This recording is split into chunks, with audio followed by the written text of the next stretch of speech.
Okay, in the last week class, we have discussed the concept of gear trains. Okay, so what do you, just to rewind for 2 to 5 minutes? What is a gear train? So gear train is what the combination of gears mounted on the shaft to transfer the power or motion from one shaft to the other shaft. So what we have seen, there are basically four classification we have discussed.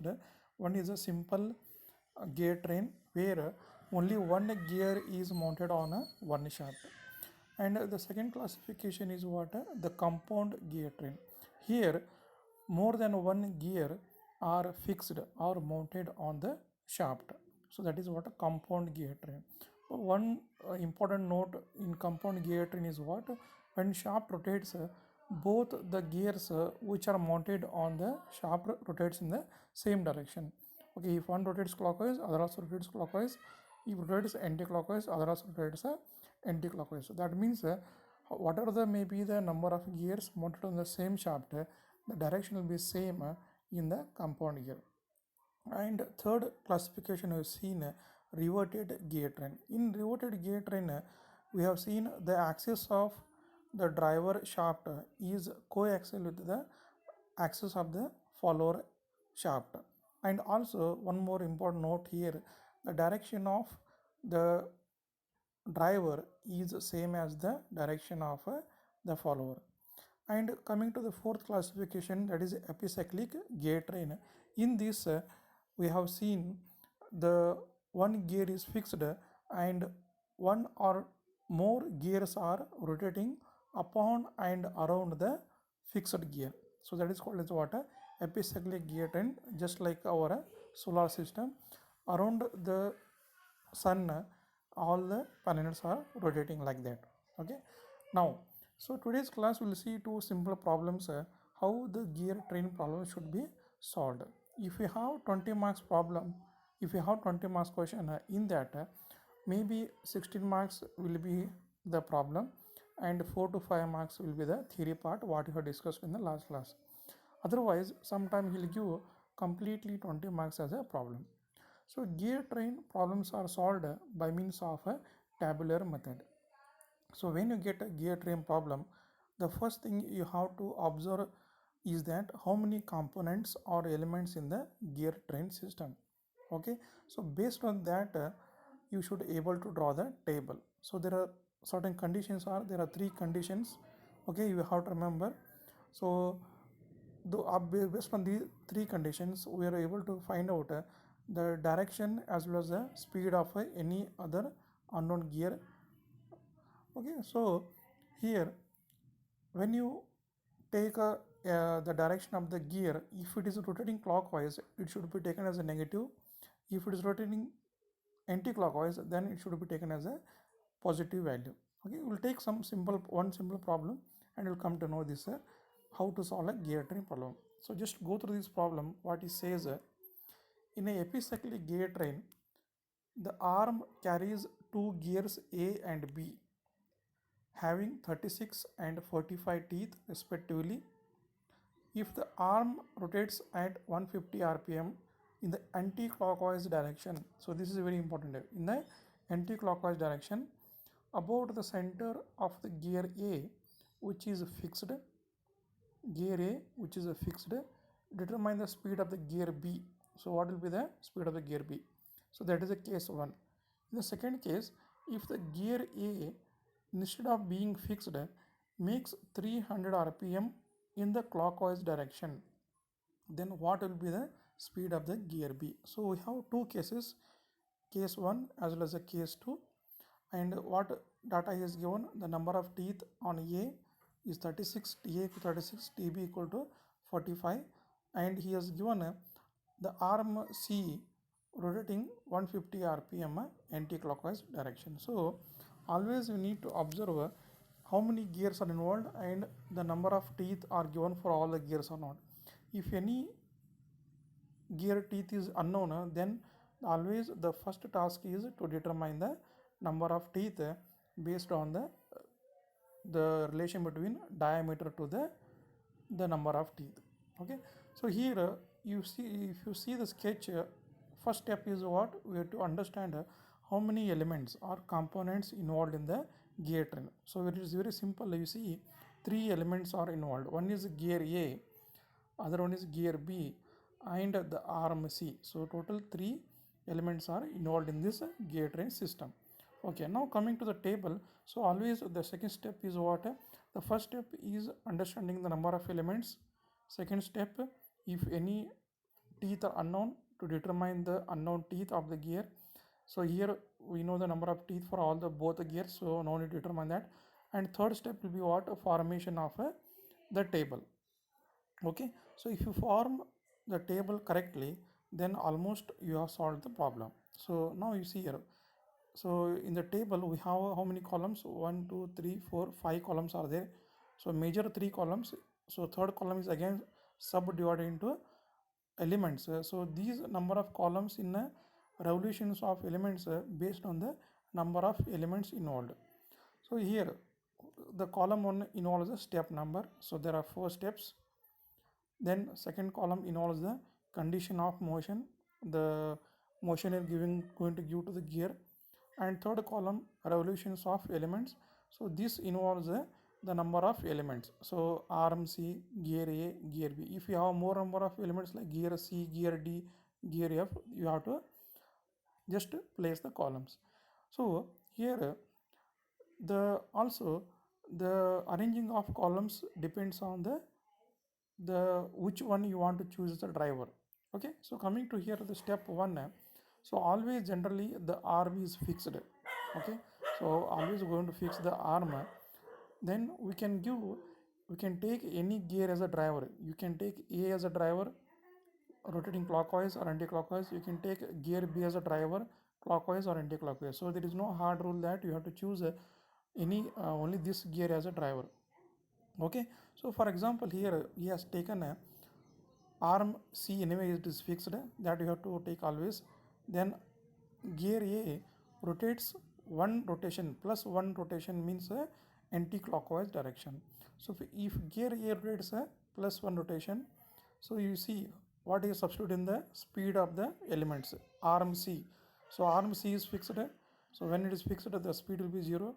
So gear A rotating plus one rotation anti-clockwise, so anti-clockwise should be taken as a positive. Now the speed of the gear B is determined using the speed ratio equation. So how you write that speed ratio equation? What is the speed ratio?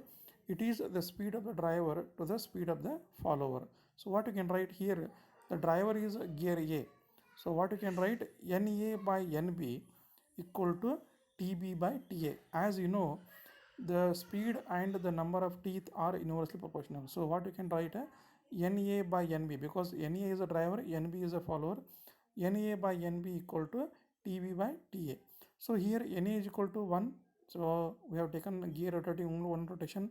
So NB equal to what? TA by TB. So you can see in the third column TA by TB. So you can observe why they have substituted a negative sign here. So gear A rotating anti-clockwise plus one rotation.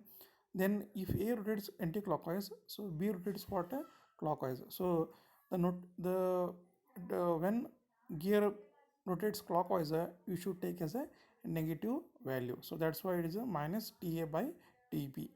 Okay, that is the first column. If you got first row, if you got the first row correct, so assume that almost you have finished the table correctly. So coming to the second step, arm fixed, same, gear A rotates plus X rotations. Okay, so in the first row we have taken as only one rotation.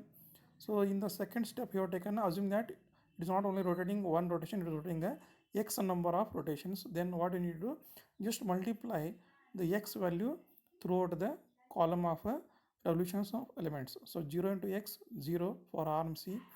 For gear A, 1 into X, X. For gear B, minus TA by TB into X. So that is what? Minus X into TA by TB. So that is what the second step. Coming to the third step, we have to add plus Y revolutions or rotations to all the elements. So we can see here, just add to all the elements. So plus Y to arm C, plus Y to gear A, plus Y to gear B. Now coming to the last row, what we need to do, the total motion, that is nothing but addition of step 2 and step 3. So step 2 is for arms is what, 0. Step 3 is what, plus y. So 0 plus y is plus y. So for gear A, plus x plus y, so total is what, x plus y. So for gear B, minus x Ta by Tb plus y. So what you can write, the total motion addition is y minus x into Ta by Tb. So like this, you have to form the table. That is step number 3. So once you form the table, then you should go to the problem. So what are the cases and what are the conditions given for the problem?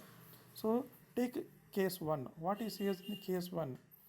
So if the arm rotates 150 rpm anti-clockwise about the center of the gear A, which is fixed. So he's saying that gear A is fixed. The arm rotates 150 rpm anti-clockwise. So what will be the speed of the gear B? So from the table, if the gear A is fixed, so what will be the speed of the gear A? The speed of the gear A is what? X plus y. So x plus y equal to 0 because he said the gear A is fixed. You can see in the equation here. And also he said the arm is rotating 150 rpm anti-clockwise. From the table, the speed of the arm is what? Plus y. So plus y equal to 150 rpm. So why 1 plus 150 rpm? Because he says the arm is rotating anti-clockwise direction. So you got y value, that is arm speed 150 rpm. So gear is fixed. From the table its speed is x plus y. So you know y value. So substitute y, you'll find x equal to how much? Minus 150 rpm. Now then you can find now speed of the gear B. From the table, what is speed of the gear B? Y minus x into Ta by Tb. So that means Nb equal to y minus x into Ta by Tb. Substitute, we know y value, we know x value, 150 minus of minus 150 becomes plus. So plus 150 into number of teeth on A 36, number of teeth on B 45. So the total motion, the speed of gear B is what?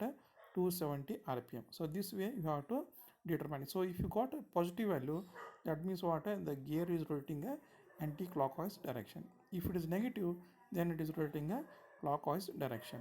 Okay, you have to mention that in the bracket. Now case 2, what he says, case 2, speed of the gear B when gear A makes a 300 rpm. So now in the second case, he is making gear A free, not fixed.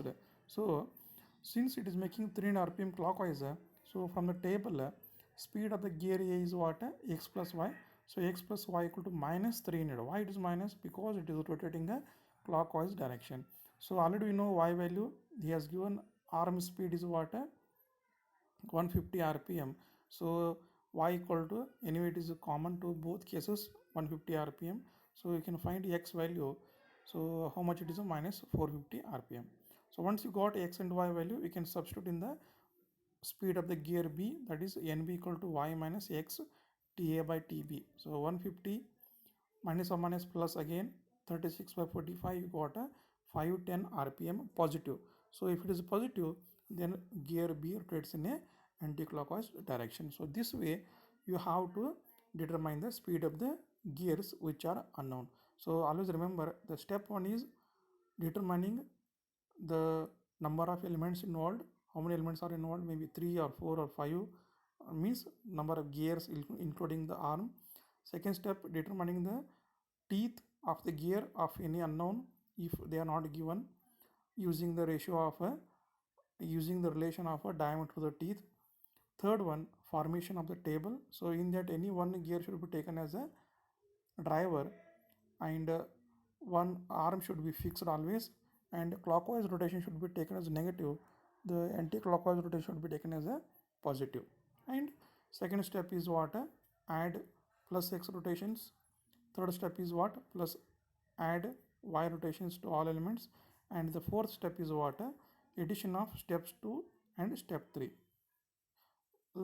Then use the conditions given in the problem to solve the speed of the gears. Okay, so now similarly go to the second problem, so we'll clearly understand. So now you see here, second problem, what is that? in a reverted epicyclic gear train. So once the word reverted is, that means what? The driver and the follower axis is coaxial and their directions are in the same direction. Driver also rotates in the same direction as the follower.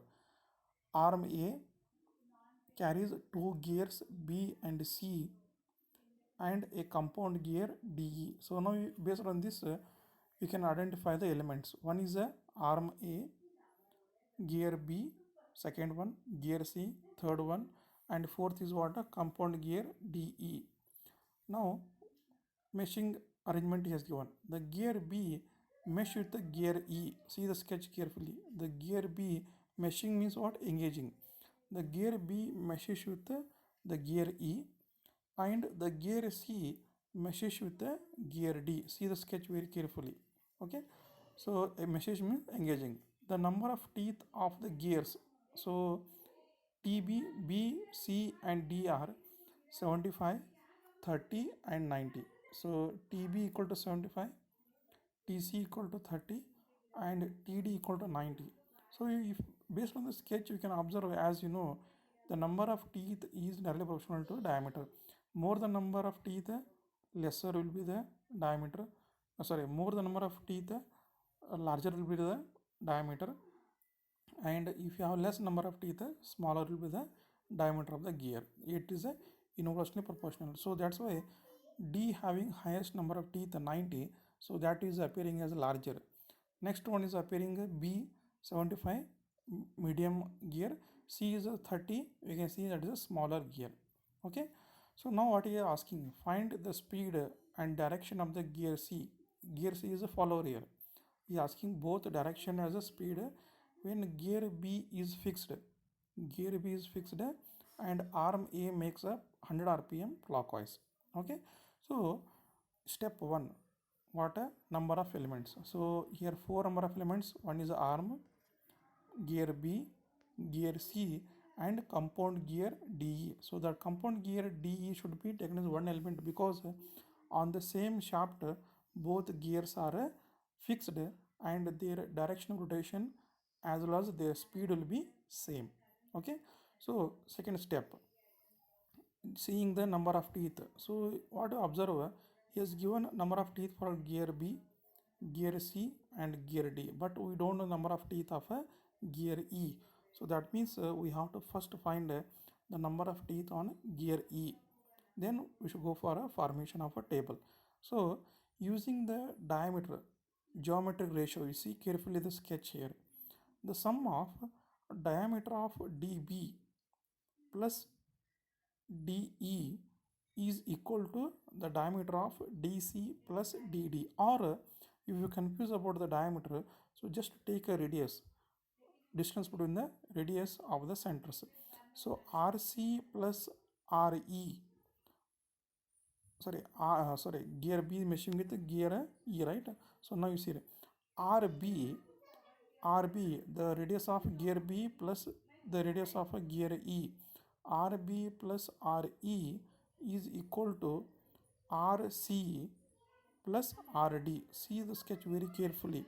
So these, the sum of the center distance, the radius of these two will be equal to the RC and RD. Okay, so you should be able to write these equations, otherwise it is very difficult to find the number of teeth. Okay, so check it very carefully, understand it how they are written. You no need to write in terms of diameter, you can write in terms of a radius also. So RB plus RE is equal to what? RC plus RD.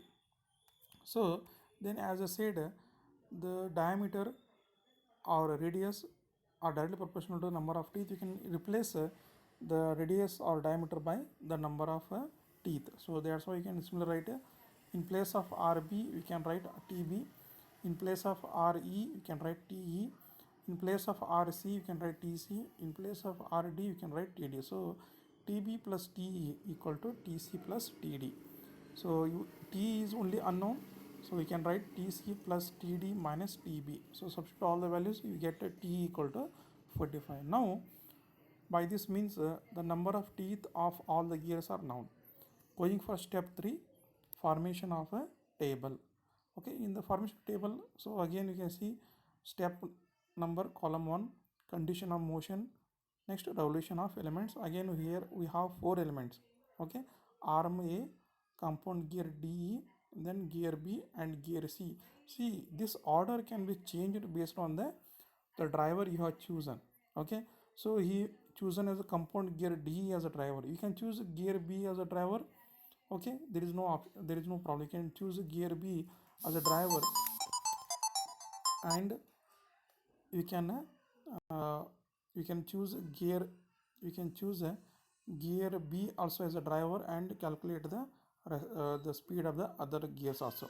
Okay, so what he has chosen, going to step 1, arm is fixed, then our compound gear DE making a +1 rotation clockwise, so anti-clockwise.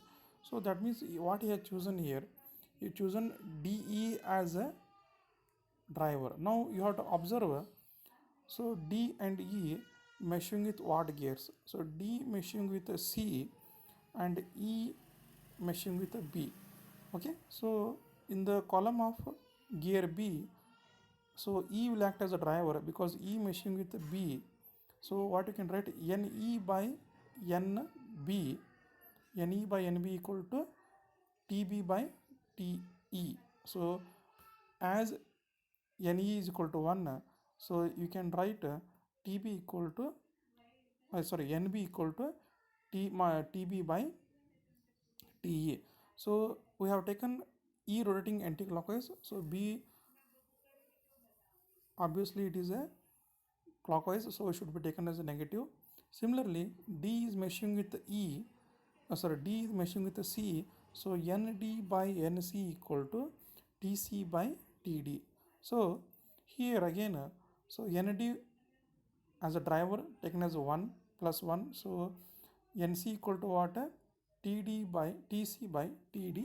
So it is rotating clockwise, so taken as a negative. So just see the table here. So minus TE by TB and minus TD by TC. So as we have taken compound gear D as a driver, you can take gear B as a driver and draw the table, there is no problem. So as I said, there is no hard rule, you can take any of the gear as a driver. Okay, so since he has taken compound gear D as a driver, so D is meshing with what gear to C, E gear meshing with what gear to C, respective equation you have to write down and substitute D, gear D 1 rotation, gear E 1 rotation, and speed ratio you can write gear B minus T by TB and minus TD by TC. Okay, next step 2, arm is fixed and gear D makes a plus X rotation. So say if you got first row correct, then remaining is very easy. So just multiply 0 into X, 0, X into 1, X into minus T by TB, so minus X T by TB, X into minus TD by TC, so minus X TD by TC. Then third row, add plus Y rotations to all the elements, plus Y to arm A, plus Y to compound gear, plus Y to gear B, plus Y to gear C. So the last step, fourth row, is nothing but addition of step 2 and step 3. So 0 plus Y, X plus Y, X plus Y plus or minus X of T by TB, and for gear C, Y minus X into TD by TC. Okay, so like this you should form the table.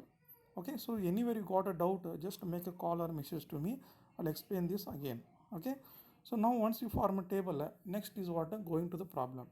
So what conditions he has given? He has given the gear B is fixed. So gear B is fixed means, so its speed will be 0. So from the table, the speed of gear B is what? NB equal to Y minus X T by TB. So and one more condition, what is, okay, so that means what, Y minus X, so substitute, you can substitute value of T here, 45, 75, so Y minus 0.6 X equal to 0, you got equation 1. And second condition what is given, the arm A makes 100 rpm clockwise, so clockwise means negative, so from the table speed of the arm is what, Y. So y equal to minus 100. So solve equation 1 and 2, we'll get x equal to, you see here, substitute minus 100 equal to in equation 1. So x equal to how much you got? Minus 166.67 value. Then from the fourth row, the speed of the gear C. So once you know x value, now you know y value. Okay. Then number of teeth already you know. So NC equal to y minus x TD by TC. So y equal to minus 100, x equal to minus 166. So minus or minus plus into TD, number of teeth on the gear D is 90, number of teeth on gear C is 30. So solving that will get a 400 positive value. So positive means what? The gear C rotates in a anti-clockwise rotation. So this way you should able to form a table as well as find the answers. Okay, I hope you understand this. So these are very two simple problems. So try to go through this. So any doubt you have, just make a call, don't hesitate. So understand the concept and try to understand. Okay, in the next class we'll see some of gear train problems which are a bit more complicated. Okay, thank you.